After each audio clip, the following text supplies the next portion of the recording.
martial arts is like this really interesting niche where people don't really pay much attention to the cult activity, kind of until it's too late. There's a very fine line between a cult, a religion, and a martial arts studio. Hear me out. So in a religion, the goal of the pastor, priest, whatever the figurehead is at the front of the room, their goal is to teach you spirituality. They're there to teach you about something beyond our personal understanding of whatever we are doing here on earth. What's going to happen after you die? All the religious, spiritualistic questions, they're there to guide you there, right? That should be their only job. They become a cult when it's all about them and less about you. When it's about, like, look at somebody like David Koresh, for instance, who was a cult leader who used religion as a way to take advantage of people in Waco, Texas.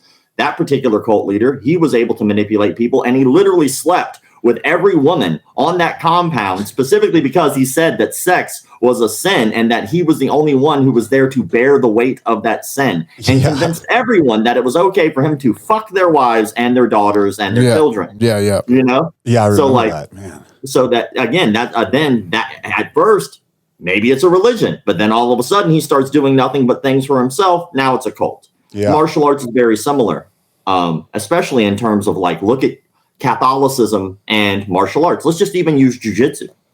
If you walk into like a Catholic church, sometimes, not every Catholic church is the same, there's like a bowl of holy water there right before you walk to the pews. Some have this, some don't.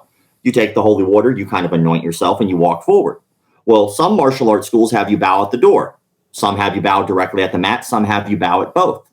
But then you walk up onto the mat. It's the same thing when you walk into a Catholic church next to the pew.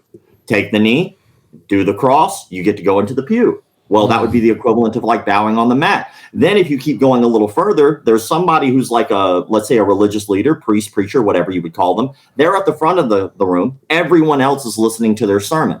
Well, in a martial arts studio, there's one person teaching the class and everyone else is observing from the other side.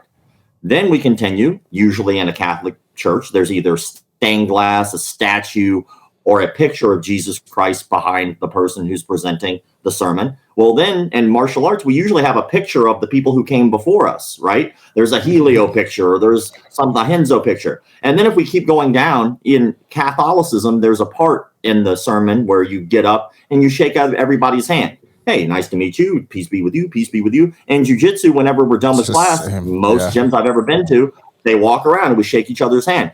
So what's the real difference here? Well, the real difference is just should be the information I'm getting. One should be for self-defense and for betterment of my physical body, and the other one should be for my spiritualism. But the moment the instructor or the leader starts making it about them and what's best for them and not what's best for you, now you're in a cult.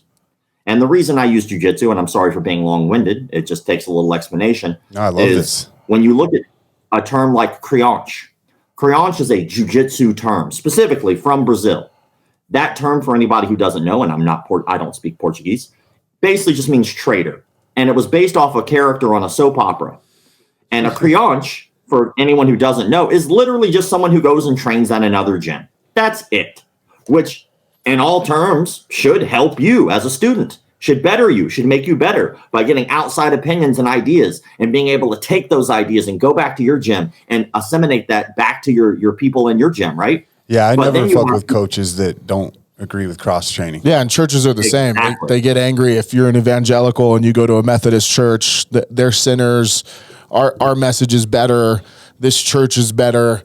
When in reality, yeah, you should be studying all faiths. I remember one time in a church telling the guy, I was going down this road of trying to figure out how to find the voice of God. The Bible says, be still before me and I'll show you all things.